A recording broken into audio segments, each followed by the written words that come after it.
आपके शब्द मिसाइल के जैसे पैक होते हैं, उसमें विश्वास होता है। विश्वास की सामर्थ आपके शब्दों में है, क्योंकि अब आपके शब्द केवल खाली शब्द नहीं रहे, ये बेकार के शब्द नहीं रहे हैं। ये शब्द विश्वास की सामर्थ से भरे हुए हैं और ये जाकर फटेगा और पहाड़ को हटा देगा।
जब इसहाक ने एसाव और याकूब को आशीष दी तो विश्वास से किया। वो उन्हें अच्छे होते हुए नहीं दिख रहा था। वो अच्छे नहीं देख सकता था कि एसाव बहुत सफल हो गया। उसने नहीं देखा कि याकूब अच्छा हो गया क्योंकि वो बहुत ही बुरा था। वो नहीं देख सकता था, तो विश्वास से ही उसने इसे कहा। विश्वास से उन्हें आशीष दी। वो उन्हें कुछ भलाई करते नहीं देख रहा था, वो उन्हें कुछ अच्छा करते नहीं देख सकता था, अच्छा होते हुए, लेकिन उसने विश्वास से ये सब कुछ कहा। हेलो। तो जब आप अपने बच्चों को देखते, अपने व्यापार को इस दशा में देखते, आप कुछ अच्छा नहीं देख सकते हैं, तो फिर भविष्यवाणी कीजिए। केवल अच्छा कहे, सबसे अच्छा कहे, प्रभु के वचन को कहे, यह सबसे उत्तम है। आमीन। यानी विश्वास से बहुत महत्वपूर्ण है, क्योंकि वो कुछ नहीं देख पाए लेकिन विश्वास से कहा। विश्वास से याकूब ने मरते समय यूसुफ के दोनों पुत्रों को आशीष दी, यानी पोतों को आशीष दे रहा था। अब वचन 22, विश्वासी से यूसुफ ने जब वो मरने पर था तो इस्राएल की संतान के निकल जाने की चर्चा की और अपनी हड्डियों के विषय आज्ञा दी। विश्वास से जब वो मर रहा था, इस्राएल की संतान के निकल जाने की चर्चा की। जब यूसुफ मर रहा था, जानते हैं ये कहता है कि इस्राएली लोग मिस्र में 430 साल तक रहे। तो वो कह रहा था कुछ ऐसा, यानी वो मिस्र में पहले गया और फिर उसका परिवार वहां पर आया। यानी वो कह रहा था जो लगभग 400 साल बाद होने वाला था। हाँ, उसने इसके बारे में कहा। मरते समय इस्राएली लोगों के जाने के बारे में उसने कहा, क्योंकि वो प्रतिज्ञा जानता था, प्रतिज्ञा वहां थी। प्रभु ने अब्राहम से कहा, अब्राहम ने अपने बेटों से कहा, और ये उस पीढ़ी से आया होगा। ये जानकारी दी गई होगी इसहाक और याकूब और इनसे यूसुफ तक आई होगी। क्योंकि याद रखिए, प्रभु ने अब्राहम से कहा था, तेरी पीढ़ी मिस्र में 400 साल तक रहेगी और फिर मैं उन्हें बाहर निकालूंगा। उसने ये कहा। ये सब उन्हें दिया गया है, तो उसने विश्वास किया। क्यों दिया गया? हमारे लिए दिया गया। ये इसलिए नहीं दिया गया कि प्रतिदिन पढ़े और क्या मैंने अपने 2 अध्याय पढ़ लिए। देखिए, बहुत से लोग इसे नहीं समझते हैं। उसे दिया गया है कि हम इसे पकड़ ले। ये दिया गया है कि हम इस पर विश्वास करें। ये दिया गया है कि हम इसे अपने दिल में ले ले। ये दिया गया है कि आप इसे कहे, इसके आधार पर कहते चले जाएं, इसके बारे में सारी आशीष को कहते जाएं, इसके आधार पर अपने बारे में इसे कहते चले जाएं। परमेश्वर की प्रतिज्ञाओं को आप ले ले, उस पर विश्वास करके कहते जाएं। ये इसलिए दिए गए हैं कि प्रतिदिन के 2 अध्याय पढ़ लिए, ऐसा नहीं। नहीं, क्या आप विश्वास से कहे, और केवल इतना ही नहीं, लेकिन इसके विपरीत कुछ न कहे। विश्वास करे और इसलिए कहे, विश्वास करे और कहे, और जो विश्वास करते वही कहे। ये इसलिए दिए गए हैं। आमीन। यानी यूसुफ ने कहा, क्या आप विश्वास करेंगे? 400 साल बाद क्या होगा उसने बताया था, अपनी मृत्यु के समय में ही। मैं आपको बताऊं, उसके मरने और जाने के बाद यह काम करता रहा। इसहाक ने कहा एसाव और याकूब पर, इसहाक के मरने के बाद याकूब और एसाव वैसे ही हो गए जैसे इसहाक ने भविष्यवाणी की थी। अपने शब्दों की सामर्थ्य को देखिए। जब आप विश्वास से उससे कहते हैं, जब आप विश्वास से उसे खोलते हैं, आपके मरने के और चले जाने के बाद भी वचन काम करते रहेंगे। ये 100 साल के बाद काम करेगा, ये 400 साल बाद भी काम करेगा, ये 4000 साल के बाद भी काम करेगा, और ये कई साल तक, ये युग के अंत तक काम करते रहेगा। जो शब्द आपके मुंह से बाहर आते हैं विश्वास से, वो मिसाइल जैसे है जिसमें सब कुछ भरा है, और ये काम करेगा और ये अस्तित्व में लाएगा जो आपने घोषित किया। आपके जाने के बहुत समय बाद भी दोस्तों, आपके शब्द काम करेंगे। हेलो, आपके जाने के बाद आप जो पैसे छोड़ गए हैं वो तो खा लिए जाएंगे लेकिन आपने जो शब्दों में कहा है वो खाया नहीं जाएगा, उसे कोई नाश नहीं कर सकता। आप जो भी छोड़ जाएं चीजों के रूप में, आपके जाने के बाद ज्यादा समय तक न रहें, लेकिन जो कुछ भी आप छोड़ जाते हैं अपने शब्दों के माध्यम से, बोले गए शब्द जो आप कहते हैं अपने बच्चों पर, पत्नी पर, पति पर, व्यापार और परिवार, भविष्य, अपनी जमीन, अपने देश पर, ये सब कुछ जब आप इसे कहते हैं, ये काम करने लगेगा आपके लिए और आपके बदले में, आपके जाने के बाद भी। इसहाक के साथ यही हुआ, यूसुफ के साथ यही हुआ। यूसुफ के जाने के 400 साल बाद वो छुड़ाए गए। उन्होंने यूसुफ के शब्दों को याद किया और अपने साथ उसकी हड्डियां लेकर गए। उसने कहा, इसे यही छोड़ नहीं जाना, क्योंकि ये मेरा घर नहीं। मेरी हड्डियां ले जाना, इसे लेकर वहां पहुंचाना प्रतिज्ञा के देश में, क्योंकि वो मेरा देश है। मैं वहां जाऊंगा, जिंदा या मुर्दा। मैं वहां जाऊंगा, जिंदा या मुर्दा, कोई बात नहीं, वो मेरा देश है। मेरी हड्डियां वही जानी चाहिए, उसने कहा। उसका विश्वास देखिए। जो परमेश्वर ने उसे दिया, उसे लेना चाहता था। आमीन। क्या आप समझ रहे हैं? मैं उत्साहित होता हूं जब मैं सोचता हूं कि विश्वास कैसे काम करता है। विश्वास अद्भुत बात है। देखिए, मैं आपको कुछ बताना चाहता हूं। मेरे साथ निकाले पहला पत्रस। देखिए, बाइबल कहती है हमारा विश्वास बहुमूल्य विश्वास है। बहुत से लोग इसे नहीं जानते हैं, इसलिए बाइबल इसे बहुमूल्य विश्वास कहती है, क्योंकि यह बहुत सामर्थी है। जब आप सच्चे विश्वास को समझते हैं, देखिए पौलुस तीमुथियुस को लिखता है, वो कहता है कि निष्कपट विश्वास जो तीमुथियुस में था, उसकी नानी में ये था, और फिर बाद में ये उसमें आया। ये कहता है निष्कपट विश्वास यानी बिना ढोंग का विश्वास। कुछ और अनुवाद में एक और शब्द उपयोग किया गया है, सच्चा विश्वास। एक और अनुवाद एक और शब्द कहता है सही विश्वास। यानी ये विश्वास जो तिमोथीस में था वो ढोंगी नहीं था, सच्चा था, सही विश्वास था, निष्कपट था। और फिर किसी और तरह का विश्वास है जो कि झूठा विश्वास है, विश्वास जो सच्चा नहीं है, ढोंगी विश्वास, दिखावा करने वाला विश्वास, जो विश्वास नहीं लेकिन लोग सोचते कि विश्वास है। देखिए, विश्वास क्या है इसके बारे में बहुत स्पष्ट होना होगा। विश्वास क्या है, बाइबल का विश्वास क्या है, हम यही तो देख रहे हैं, इसीलिए इसका अध्ययन कर रहे हैं। बाइबल का विश्वास क्या है, परमेश्वर के जैसे विश्वास क्या है। संसार जो भी कहता है वो विश्वास नहीं। बाइबल में क्या है, बाइबल विश्वास के बारे में क्या कहती है। क्या आप में सच्चा विश्वास है? और वो विश्वास यदि सच्चा विश्वास है तो उसी विश्वास को बहुमूल्य विश्वास कहते हैं। ठीक है, यानी आपको देखना होगा कि आप में किस तरह का विश्वास है। यदि सच्चा विश्वास है तो फिर क्या होगा, उसका एक निश्चित गुण तो ये है, आप जो भी कहते हैं वही आप पाएंगे। आप विश्वास करके कहेंगे, केवल वही कहेंगे जो आप विश्वास करते हैं, उस पर खड़े होते हैं और विश्वास करते हैं, और वही तो आप कहते हैं। बाकी कुछ नहीं कहेंगे, लेकिन जो विश्वास करते हैं उसे कहेंगे। आमीन। ठीक है। पहला पत्रस अध्याय 1 वचन 7 कि तुम्हारा परखा हुआ विश्वास जो आग से ताए हुए नाशमान सोने से भी कहीं अधिक बहुमूल्य है, यीशु मसीह के प्रकट होने पर भी प्रशंसा और महिमा और आदर का कारण ठहरे।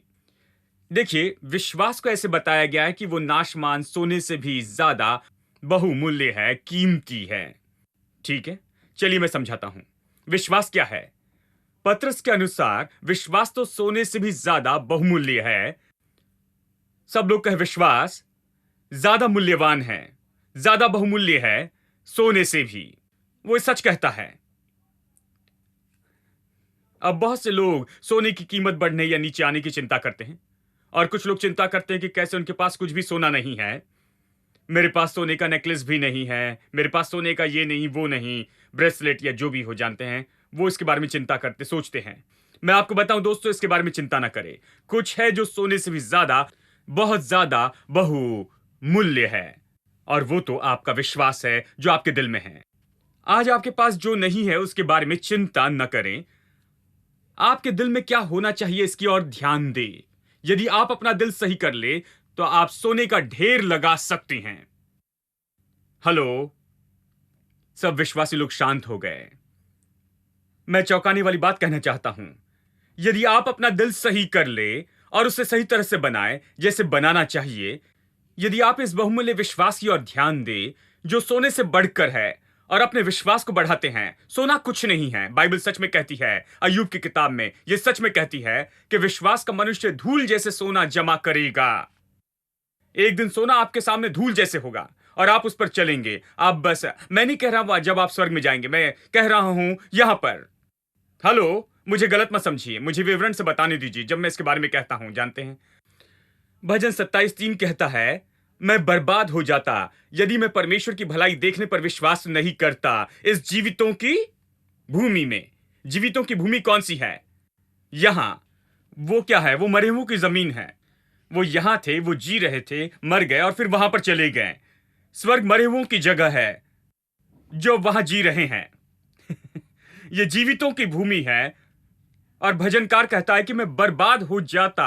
मैं आपको बताऊं कि आज बहुत से लोग बर्बाद हो जाते। वो बर्बाद हो गए हैं, वो अच्छे नहीं हैं, वो बेकार हैं, क्योंकि उन्होंने परमेश्वर की भलाई को देखने में विश्वास नहीं किया। यहां जीवितों की भूमि में उन्होंने विश्वास किया, वहां पर उन्होंने विश्वास किया कि जब वहां जाएंगे तो देखेंगे, लेकिन कभी विश्वास नहीं किया यहां है। और मैं आपको बताऊं, मैंने विश्वास करने का चुनाव किया है कि मैं प्रभु की भलाई देखूंगा जीवितों की भूमि पर। मेरे जीवन काल में मैं इसे देखूंगा हर तरह से।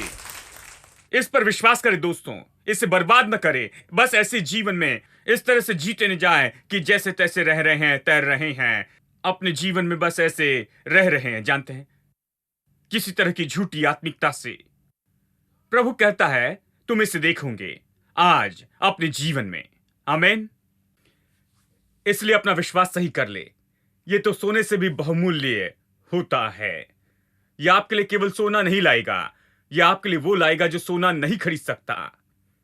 यह हर चीज खरीदेगा जो आपको चाहिए, केवल भौतिक चीजें नहीं, लेकिन भौतिक चीजों से बहुत बढ़कर, क्योंकि आपके विश्वास में वो क्षमता है। इसलिए इसे कहते हैं कि यह सोने से भी ज्यादा मूल्यवान है। आपको सोने से ज्यादा इसकी इच्छा रखनी है। इसे सोने से ज्यादा चाहना चाहिए, बाकी सारी चीजों से ज्यादा इसे आप चाहें। जब वो विश्वास परखा जाता है, ये विश्वास की उस परीक्षा के बारे में कहता है। कितने लोग जानते हैं कि कई बार विश्वास परखा जाता है और आप कुछ मुश्किल परिस्थिति से जाते हैं, आपको लगता है कि प्रभु का वचन काम नहीं करेगा, ये सच नहीं होगा। प्रतिज्ञा तो ये कहती है, लेकिन सब कुछ उल्टा हो रहा है। आपको लगता है कि परमेश्वर ने आपको छोड़ दिया और प्रतिज्ञा पूरी नहीं होगी।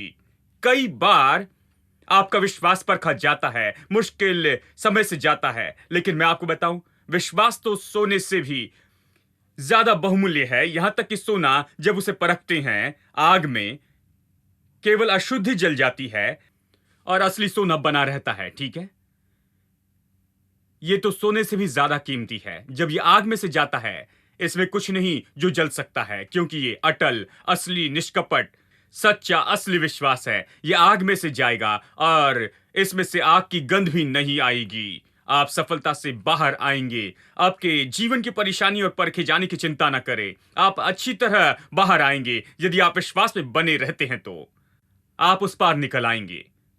आमेन। क्या आप यहां हैं? मेरे साथ निकाले दूसरा पत्रस अध्याय 1 वचन 1। शिमोन पत्रस की ओर से, जो यीशु मसीह का दास और प्रेरित है, हमारे परमेश्वर और उद्धारकर्ता के द्वारा हमारे समान बहुमूल्य विश्वास प्राप्त किया। देखिए, वो कह रहा है विश्वास बहुमूल्य है। कितने लोग विश्वास करते कि ये बहुमूल्य है? मैं आपको बताऊं दोस्तों, विश्वास इतना बहुमूल्य है, यानी ये क्यों बहुमूल्य है? क्योंकि इसके आसपास बहुत कुछ है। यीशु ने कहा कि जब मनुष्य का पुत्र आएगा, क्या उसे यहां विश्वास मिलेगा? ये बहुत कम मिलता है, इसलिए हम ये कह रहे हैं ये कोई सामान्य नहीं है। ये बहुत कम मिलता है, ये बहुमूल्य है। ये तो सोने से भी कीमती है। क्या ये आपके पास है? क्या आपके दिल में है? क्या आप इसे बढ़ा रहे हैं? क्या इसको देख रहे हैं? क्या इसे बढ़ा रहे हैं? क्या इस पर काम कर रहे हैं? देखिए, ये बहुत महत्वपूर्ण है, क्योंकि बहुत कम है। और यदि ये आपके पास है मेरे दोस्तों, इसकी ओर पूरा ध्यान दीजिए, क्योंकि ये विश्वास है जो बहुमूल्य है। और यदि ये आपके पास में नहीं है, तो ये आपको परमेश्वर की सारी आशीष पाने से रोक सकेगा। यदि ये आपके पास है, तो आपके लिए कुछ भी असंभव नहीं होगा। आमेन। ठीक है, चलिए रोमियो अध्याय 10 में चले, वचन 8। परंतु वो क्या कहती है? ये कि वचन तेरे निकट है, तेरे मुंह में और तेरे मन में है। ये विश्वास का वचन है जिसका हम प्रचार करते हैं। देखिए, दिल और मुंह के बारे में बार बार बताया है। ये प्रभु के वचन में दोहराया गया। मैं आपको उदाहरण देना चाहता हूं। ये बताता है कि कैसे कोई उद्धार पा सकता है। कहता है उद्धार पाना मुश्किल बात नहीं है। वचन जो हम प्रचार करते हैं वो तुम्हारे पास है, तुम्हारे निकट है, तुम्हारे मुंह और दिल में है। उद्धार का वचन तुम्हारे निकट है, चंगाई आपके पास है, छुटकारा आपके पास है, आपका जवाब आपके पास है। परमेश्वर ने इसे दूर नहीं रखा, ये बहुत निकट है। ये कहां है? ये आपके दिल में और आपके मुंह में है। यदि आप दिल सही करें, मुंह सही कर ले, तो जीवन सही हो जाएगा। ये विश्वास का वचन है जिसका हम प्रचार करते हैं। हम चर्च में विश्वास का वचन प्रचार करते हैं। ये बहुत निकट है, ये आपके मुंह में और आपके दिल में है। फिर वचन 9 कहता है, यदि तो अपने मुंह से यीशु को प्रभु जानकर अंगीकार करे और अपने मन में विश्वास करे कि परमेश्वर ने उसे मुर्दों में से जिलाया है, तो तू निश्चय उद्धार पाएगा। आप उद्धार कैसे पाते हैं? मुंह से अंगीकार करते हैं, दिल में विश्वास करते हैं। वचन 10, क्योंकि धार्मिकता के लिए मन से विश्वास किया जाता है और उद्धार के लिए मुंह से अंगीकार किया जाता है। हाँ, 3 वचन में, वचन 8, 9 और 10 में दिल और मुंह 3 बार बताया गया है। इसे देखिए, 3 वचन में 3 बार बताया गया है। इसी तरह मरकुस अध्याय 11 वचन 23 में, जहां यीशु पहाड़ हटाने के बारे में कहता है, एक वचन में, एक ही वचन में कहना 3 बार बताया गया है। विश्वास करना 1 बार बताया। आप जो कहते हैं उसे कितना महत्व और सम्मान दिया गया है। देखिए, ये इसलिए नहीं होगा क्योंकि आपने कहा, ये इसलिए होगा क्योंकि आपने इस पर पूरी तरह से विश्वास किया और इसे कहा है, इसलिए ये होगा। यीशु ने नहीं कहा तुम इसे कहोगे तो तुम पाओगे। उसने कहा यदि तुम इसे कहोगे दिल में बिना संदेह के और ये विश्वास करोगे कि जो कहूंगा वो हो जाएगा, तो इसे तुम पाओगे। यानी चाहे आप विश्वास करें या लड़खड़ाए या संदेह करें, या आप क्या सुनते इस पर आधारित रहता है। इसलिए सारे अनुभव महत्वपूर्ण हैं। चर्च में आना, प्रभु का वचन सुनना और निरंतर प्रभु का वचन सुनना, घर में रहते हुए भी निरंतर विश्वास उत्पन्न करने वाली शिक्षा सुनना, ये बहुत महत्वपूर्ण है। क्योंकि ये नहीं है, देखिए, ये इस 45-50 मिनट की शिक्षा पर आधारित नहीं होता है। आप ये नहीं कह सकते भाई मैंने सुन लिया तो अब ये हो जाएगा। नहीं, इसका संबंध है कि आप पूरा साल क्या सुनते आए हैं। हाँ, आप भीतर में क्या रखते आए हैं, आप खुद को क्या खिलाते रहे, आपके भीतर में क्या जा रहा है। ये तो आज क्या हुआ वो नहीं, आज जो हुआ ये महत्वपूर्ण है, लेकिन आप इस समय तक क्या करते रहे हैं और आज से आगे आप क्या करेंगे, आप विश्वास कैसे बढ़ाते जाएंगे, ये महत्वपूर्ण है। हाँ, इसलिए बाइबल कहती है जो दिन रात प्रभु के वचन पर मनन करता है वो धन्य है। दिन और रात वो धन्य है। ठीक है, ये वचन आपके मुंह से दूर न जाने पाए, इस पर दिन रात मनन करना, जो इसमें लिखा है उसके अनुसार करने की चौकसी करना, तब तुम अपने मार्ग सफल करोगे और अच्छी सफलता पाओगे। दिन और रात, ये केवल आधा घंटा प्रचार सुनने के बारे में नहीं है, ये दिन और रात है। दिन और रात, हर समय, पूरे साल भर, हर समय विश्वास सुनने से आता है। यानी जब भी लोग अपना मुंह खोलकर अंगीकार करते हैं, वो विश्वास का असली अंगीकार नहीं है। मैं कहूंगा कि 3 तरह के अंगीकार होते हैं। एक तो आसानी का अंगीकार होता है। हेलो, मैं बताता हूं कि ये क्या है। आप इस तरह की सभा में आते हैं, यहां पर ऐसे लोग हैं जो 30-40 साल से चर्च में आते हैं, कभी कुछ अंगीकार नहीं करते। जानते हैं, वो चुपचाप आते, चुपचाप बैठते, चुपचाप बाहर चले जाते हैं, क्योंकि ऐसे ही था, उन्होंने कभी अंगीकार नहीं किया। लेकिन जब वो यहां पर आते हैं, मैं उन्हें कुछ कहने लगाता हूं, वो कहते हैं मुझे अच्छी सफलता मिलेगी, मुझे संपन्नता मिलेगी, मैं इसे कर दिखाऊंगा, मेरी परीक्षा और संकट में मैं विजयी हो जाऊंगा यीशु के नाम में। हम इस तरह कहने लगाते हैं और उन्हें अंगीकार करने के लिए कहते हैं, और वो यहाँ देखते हैं, अपने हाथ उठाते हैं और अंगीकार करते हैं। वो महसूस करते हैं, जानते हैं कि ये आसान होगा कि अंगीकार कर लें, क्योंकि दूसरे लोग उनके और अजीब तरीके से देखेंगे। अजीब तरह सब लोग अपने हाथ उठाकर अंगीकार कर रहे तो कहते हैं ठीक है, मैं भी अपना हाथ उठाकर अंगीकार करता हूं। सैम चल्लदराई कुछ कह रहे हैं और ये सब लोग दोहरा रहे हैं, तो चलो मैं भी कह देता हूं। और मैं आपको बताऊं, इस तरह से अगर आप कहते हैं तो कुछ नहीं होगा। ये आसानी से कहने का अंगीकार है। जानते हैं, ये आसान से आप अंगीकार कर लेते हैं। यीशु ने ये नहीं कहा कि तुम कहोगे तो तुम्हें मिलेगा। यीशु ने कहा यदि तुम विश्वास करते हुए कहो और संदेह न करो तो जो कहा वो मिल जाएगा। दूसरी तरह का अंगीकार देखिए, ये तो सहमत करने का अंगीकार है। कुछ लोग अंगीकार करते हैं कि वो सहमत हो सके। अब ये थोड़ा अच्छा है, मैं इस अंगीकार में विश्वास करता हूं। यदि विश्वास नहीं करते और फिर भी अंगीकार करते हैं, क्यों? क्योंकि जब आप अंगीकार करते हैं तो आपके कान इसे सुनते हैं। जब अंगीकार करते हैं तो ये आपके लिए कुछ करता है। यदि आप विश्वास नहीं करते और अंगीकार करते तो जल्दी आप विश्वास करने लगेंगे।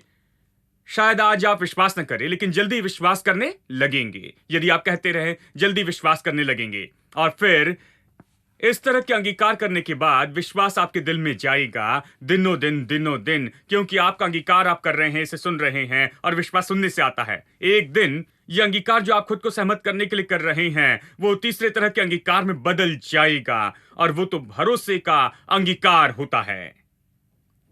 हेलो, हमें वहीं पर आना है। भरोसे का अंगीकार ये अलग है, ये सामर्थी है। जब आप भरोसे के अंगीकार में आते हैं तो पहले 2 कदम से होकर गए हैं। पहला कदम है जब आप नए चर्च में आए हैं और सब कुछ कह रहे थे तो आपको डर लगा, आप यहां पर खड़े होकर अजीब दिखना नहीं चाहते थे, और आपने इसे कहा ठीक है, ये ठीक है। लेकिन तुरंत ही आपको कुछ नहीं हुआ। आप घर में जाकर शायद इस पर हंसे होंगे, कहा मेरे प्रभु, वहां पर गया था, सब लोगों ने मुझे इस तरह से कहने लगाया, मैं भी भीड़ के साथ जुड़ गया और सब कुछ कहा, मुझे पता नहीं मुझे क्या होगा। अब तक कुछ नहीं हुआ है। लेकिन आप वापस आते रहें और इस पर विश्वास करते रहें। आप प्रभु का वचन सुनते रहें और इस प्रचार पर विश्वास करने लगे, और आप विश्वास करें कि ये परमेश्वर के वचन की प्रतिज्ञाएं हैं और ये आपके लिए काम करेगी यदि आप इसका उपयोग करें। और फिर आप अंगीकार करने लगे।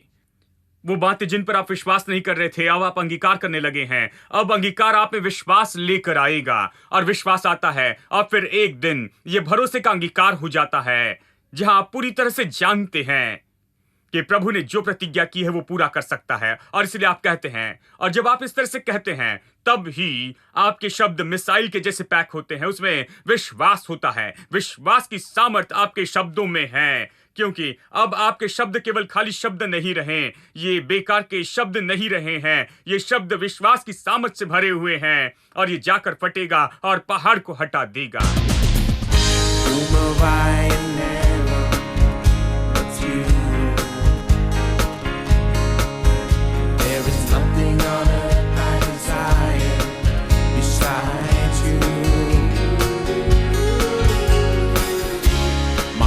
And my soul, many times one truth that always will prevail. God is the strength of my heart. God is the strength of my heart. God is the strength of my heart and my portion forever. God is the strength of my heart. God is the strength of my heart. God is the strength of my heart and my portion forever. Forever. Who am I right in heaven but you? There is nothing on earth I desire besides you. My heart and my strength, many times they fail, but there is one truth that always will prevail. God is the strength of my heart. God is the strength of my heart. God is the strength of my heart and my portion forever. God is the strength of my heart. God is the strength of my heart. God is the strength of my heart and my portion forever. God is the strength of my heart. God is the strength of my heart. God is the strength of my heart and my portion forever. Everybody, God is the strength of my heart.